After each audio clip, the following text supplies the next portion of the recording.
Hello नमस्कार Radhe Radhe good evening my dear student. उम्मीद करते हैं कि आप सभी स्वस्थ और मस्त होंगे। मैं हार्दिक यादव आपका आपके यूट्यूब चैनल संस क्लासेस में ढेर सारा स्वागत है, अभिवादन करते हैं। उम्मीद करते हैं कि आपकी पढ़ाई शानदार और लाजवाब चल रही होगी। ठीक है बेटा, लेक्चर बायोलॉजी के रुक करके आए क्योंकि बेटा स्वास्थ्य थोड़ा सा खराब हो गया था बीच में, इसलिए मैं आपको लगातार लेक्चर नहीं दे पाया। ठीक है, चलिए आज पढ़ते हैं बेटा। चैप्टर आपका चल रहा था पहला ही, लेक्चर आपका बेटा छठा है और पढ़ रहे थे रिप्रोडक्शन इन ऑर्गेनिज्म। ठीक, जीवों में जनन। वहाँ पर आपने पढ़ लिया था कि जीव होते क्या हैं। ठीक, जनन के प्रकार पढ़ लिया था। ठीक है, वहाँ पर आप पढ़ रहे थे अलैंगिक जनन के प्रकार में आप पहला बेटा पढ़ चुकी हैं और दूसरा आप पढ़ रहे हैं जिसे कहते हैं मुकुलन या फिर बडिंग या फिर कलिका निर्माण या फिर बाह्यवृद्धि के नाम से जाना जाता है।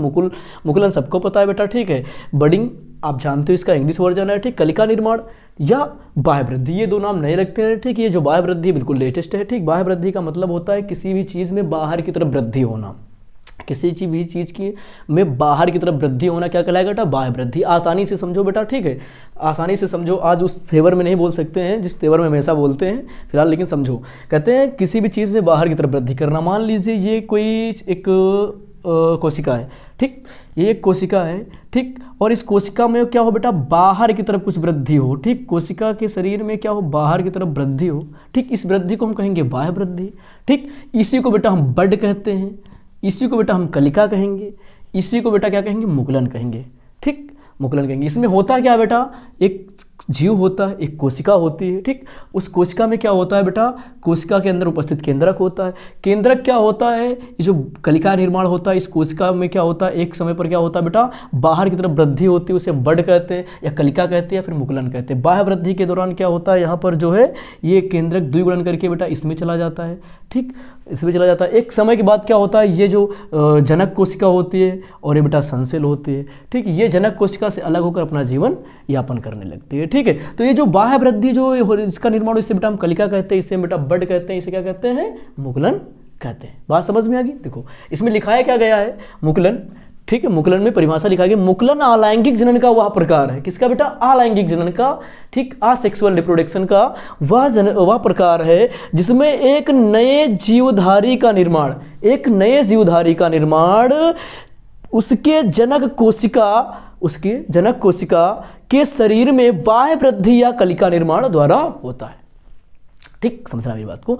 मुकुलन अलैंगिक जनन का वह प्रकार है जिसमें एक नए जीवधारी का निर्माण, मतलब जो नया जीव बनेगा वो अपने जनक कोशिका के, ठीक है, मतलब अपने जनक कोशिका के शरीर में बाह्य वृद्धि करेगा। मान लीजिए जनक कोशिका बेटा, एक इधर देखिए, मान लीजिए ये एक जनक कोशिका है। ठीक, मैंने आपके सामने बना दिया, एक जनक कोशिका है। ठीक, जनक कोशिका से क्या होगा बेटा? नए जीवधारी का निर्माण होगा, लेकिन कैसे होगा कि इसमें लिखाया गया है जनक कोशिका के शरीर में बाह्य वृद्धि। बाह्य वृद्धि का मतलब बाहर की तरफ कोई वृद्धि करेगा। ठीक, उसकी जनक कोशिका में स्वेलिंग आ जाएगी। मुकुलन का मतलब क्या होता है?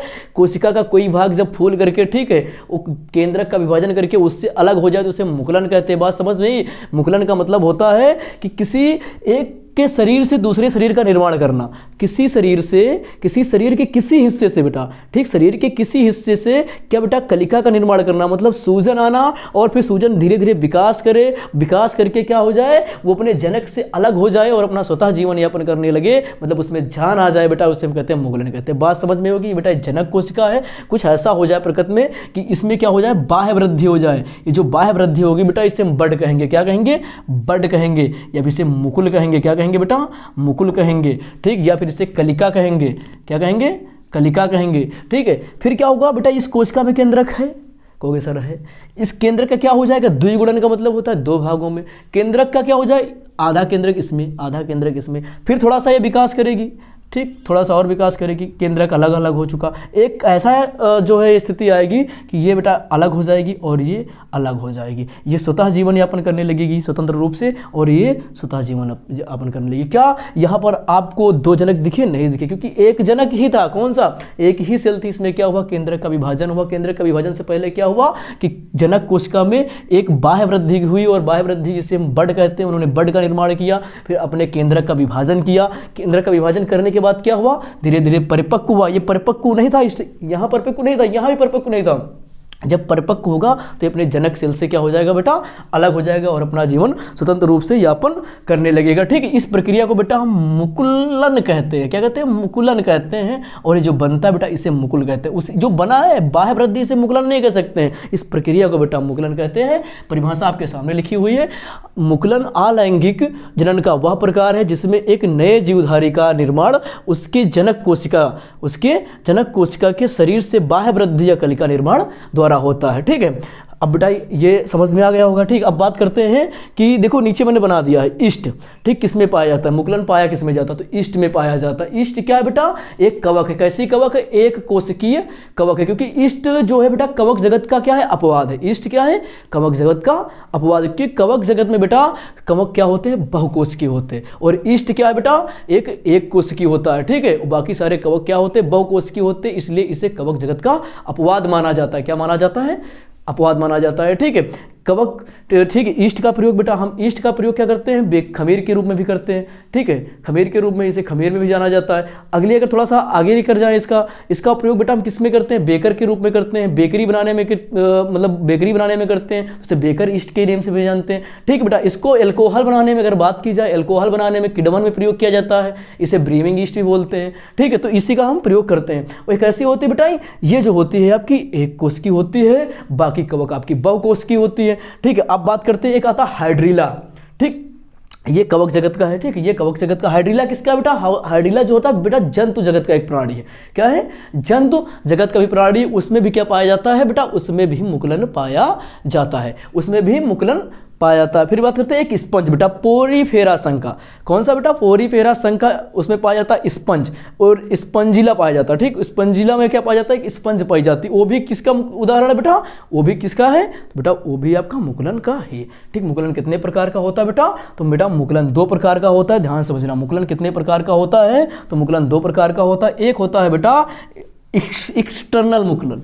कैसा होता है? एक्सटर्नल मुकुलन, जिसे हम बाह्य मुकुलन कहते हैं। ठीक, एक होता है आपका बेटा इंटरनल मुकुलन, जिसे हम आंतरिक मुकुलन भी कहते हैं। ठीक, मुकुलन की वह प्रक्रिया कैसे कह सकते हैं जिसमें क्या मुकुल का निर्माण कहाँ पर हो? बाहर की तरफ हो। मान लीजिए ये क्या है? एक जनक कोशिका है। जनक कोशिका, इसमें मुकुल का निर्माण कहाँ पर हो? बाहर की तरफ हो। जनक कोशिका में जनक कोशिका के शरीर में मुकुल का निर्माण कहाँ हो? बाहर की तरफ। तो उसे क्या कहेंगे बेटा? हम बाह्य मुकुलन कहेंगे। अब आप क्वेश्चन बेटा आता है, क्या ईस्ट में मुकुलन कैसा होता है? नीट वाले बच्चे अक्सर इस क्वेश्चन से वाकिफ होंगे कि ये क्वेश्चन यहाँ, ये नीट का क्वेश्चन यहाँ पर ये यूपी बोर्ड वालों का है। इधर का पोर्शन यूपी बोर्ड का है, जो बीच में ये नीट वालों का है। कि वो वहाँ पर नहीं पूछेगा मुकुलन से आप क्या समझते हो, वो पूछेगा कि आंतरिक मुकुलन किस में पाया जाता है, बाह्य मुकुलन किस में पाया जाता है। ठीक है, इसलिए कहते हैं बेटा नियर अबाउट नहीं पढ़ते हैं, बिल्कुल टारगेट पर पढ़ते हैं। ठीक, अब ये बात जो मैं कर रहा हूँ इस पर आप ध्यान दीजिएगा। ठीक है, कि बाह्य मुकुलन की वह प्रक्रिया है जिसमें जनक कोशिका के शरीर में मुकुल का निर्माण बाहर की तरफ होता है। जनक कोशिका में मुकुल का निर्माण कहां पर हो? बाहर की तरफ हो। मान लीजिए ये जनक कोशिका है। ठीक, अब अगर इसमें मुकुल कहाँ बन रहा है? मुकुल का निर्माण इसमें सूजन कहाँ पर आ रही है बेटा? बाहर की तरफ आ रही, बाहर की तरफ आ रही। यहाँ पर केंद्रक था। ठीक, अब ये सूजन हुई तो केंद्रक द्विगुणन करके इसमें तो आधा सा चला गया। फिर एक समय आया कि इसमें केंद्रक अलग हो गया, इसमें केंद्रक अलग हो गया। एक कंडीशन ऐसी है कि इसने अपना स्वतः जीवन यापन करना शुरू कर दिया और इसने अपना जीवन स्वतः यापन करना कर दिया। अब आपसे पूछेंगे कि बेटा यहाँ पर ये बताओ मुझे कि मुकुल का निर्माण आंतरिक हुआ था या बाह्य हुआ था? तो बच्चे कहेंगे कि सर जब जनक कोशिका में बाह्य वृद्धि, जनक कोशिका में मुकुल का निर्माण कहाँ हो? बाहर की तरफ हो। देखो ये बाहर की तरफ हो रहा है कि नहीं हो रहा? तो उसे कहेंगे बेटा हम बाह्य मुकुलन कहेंगे। क्या कहेंगे? बाह्य मुकुलन कहेंगे। ठीक है बेटा, अब चलिए बात करते हैं आंतरिक मुकुलन की।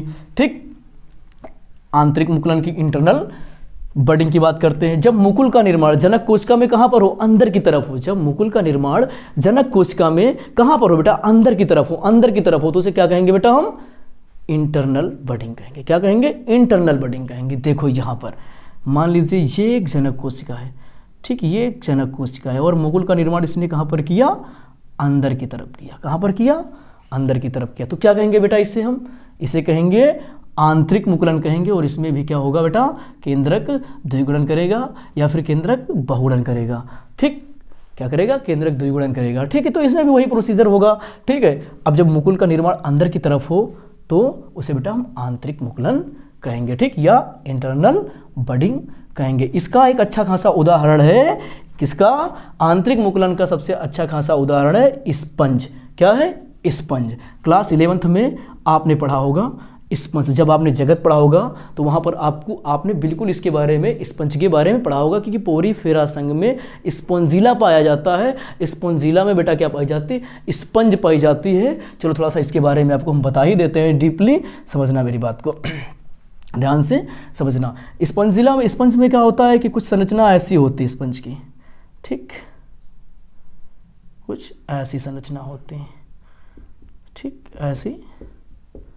ऐसी संरचना होती है, कोई दिक्कत नहीं, ठीक, ऐसी संरचना होती है, ठीक, स्पंज की, ठीक।